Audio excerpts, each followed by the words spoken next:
As the HOA president, I am telling you, this sidewalk is closed. The court recognizes this as a public easement, ma'am.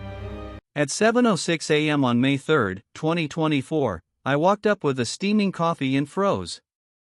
A sheriff's cruiser sat with its lights flashing soft blue on the wet pavement.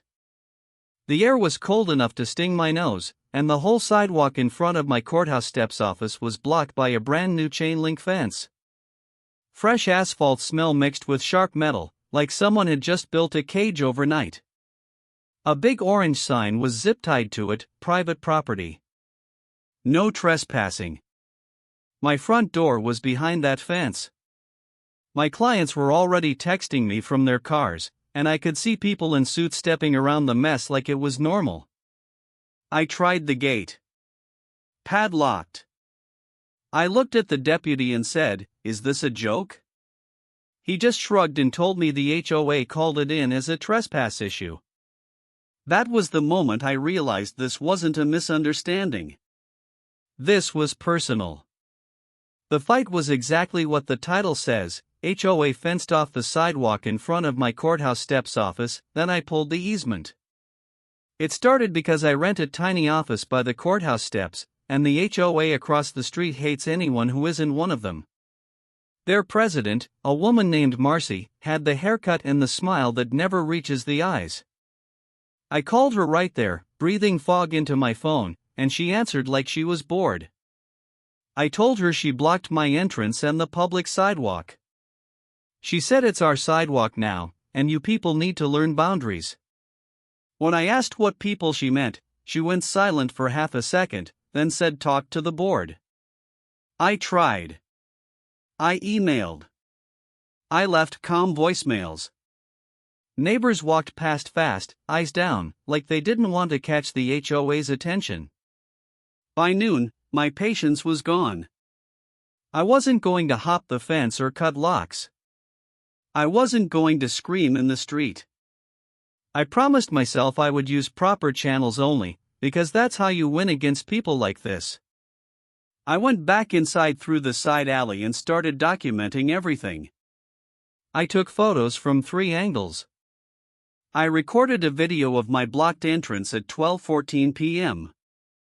I pulled up old emails where Marcy complained about my clients parking too close to her roses, even though the lot isn't hers. I lined up photos, emails, and call logs in a binder. Then I wrote it down like a kid doing homework, because facts hit harder than feelings. Timeline item 1 April 5th at 4:27 a.m. false trespass call. Timeline item 2 April 18th at 9 p.m. complaint about my office light being too bright. Timeline item 3 May 3rd at 7:06 a.m. fence installed across the sidewalk.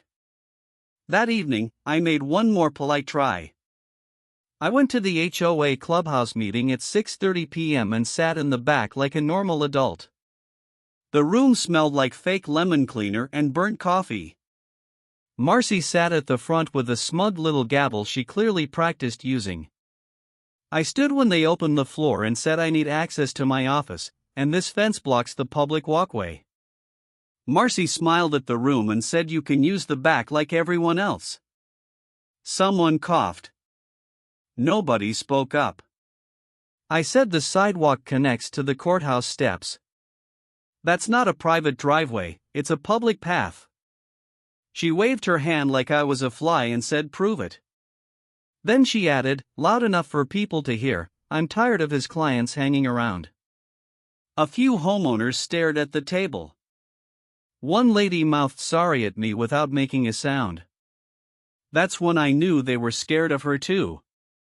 The next morning, I did what Marcy dared me to do. I proved it. At 8:11 a.m., I walked into the county records office, took a number, and asked for every plat, easement, and right-of-way document tied to that block. The clerk didn't even blink. She said, "Oh, that corner again." 40 minutes later, she slid a stack across the counter with a heavy thud. The file landed with 63 pages. There it was in plain ink, a public access easement running straight along the HOA sidewalk, right in front of my door, leading to the courthouse steps. Not maybe.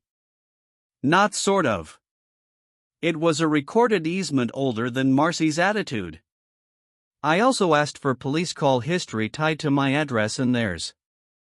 3 reports in 1 month, all claiming I was trespassing on a sidewalk. Patterns of false reports can be prosecuted. That line wasn't a threat. It was just the truth, and it explained why the deputy looked so tired yesterday. I didn't march over there waving papers like a cartoon villain. I made calls. I emailed the city right-of-way office. I filed an obstruction complaint with photos and the recorded easement page highlighted. I invited a city inspector to meet me on site at 10:30 a.m. on May 6, 2024. And because I'm petty in a lawful way, I also told Marcy I'd be there with documents so she wouldn't skip it. She arrived 5 minutes late in a crisp white outfit like she was going to brunch, not a showdown. A few neighbors gathered behind her like nervous birds. One guy had his phone up filming before I even said hello. Marcy opened with, "You're not allowed here." The inspector, a calm woman with a clipboard, stepped forward and said, "Ma'am, he is allowed here. This is a public access easement." Marcy blinked like her brain hit a wall. I held up the recorded map and pointed to the thick line marked easement. The inspector turned to the fence and said, "This is an obstruction on a public right-of-way. Remove it today or we fine the association." Marcy snapped, "That's impossible, I'm the president." The inspector didn't even look impressed. She said, "Then you're the president of the fine." Somebody behind Marcy snorted, and then it turned into laughter. Even the deputy showed up again, and this time he told Marcy to stop calling in trespass reports on a public sidewalk. By the next day, the fence was gone. The HOA got cited, and the notice said $300 per day until compliance. Marcy tried to blame a vendor mistake, but the emails in my binder showed her approving it. The board held an emergency meeting and suddenly they were very polite, asking if we could all move forward as neighbors. The funniest part was watching Marcy avoid eye contact with everyone like she dropped her crown in a puddle. A week later, I saw a new sign go up where the fence had been, "Public walkway. Do not block." People still joked about it online because that video of her saying our sidewalk now spread through the neighborhood group chat like wildfire. My office got calm again.